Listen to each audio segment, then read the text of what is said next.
டேய், நான் மகாக்கு செஞ்சு கொடுத்த ப்ராமிஸை காப்பாத்தணும்டா. நான் சொன்னபடி கார்மெண்ட்ஸை மகா கிட்ட ஒப்படைக்கணும்டா. டேய், இங்க எனக்கு எதுவும் ஆயிடக்கூடாதுடா.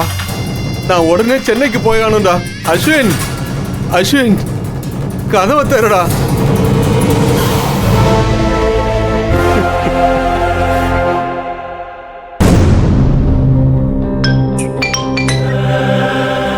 ஹலோ மேம், சொல்லுங்க. அஸ்வின், நீங்க உங்க அப்பாவை மீட் பண்ணிட்டீங்களா? இல்லையே, அவர் என்ன காண்டாக்ட் பண்ணுறதுக்காக பல வழிகளை ட்ரை பண்ணிட்டே இருக்காரு. நான் தான் சொன்னேனே, எனக்கு அவர் மீட் பண்ணுற ஐடியாவே இல்லை. டாக்குமெண்ட்டில் கையெழுத்து போட சொல்லி எனக்கு மெசேஜ் பண்ணிகிட்டே இருக்காரு. பட் நான் அதை கண்டுக்கவே இல்லை. ஆமாம், என்ன திடீர்னு கால் பண்ணி அப்பாவை பற்றி கேட்குறீங்க?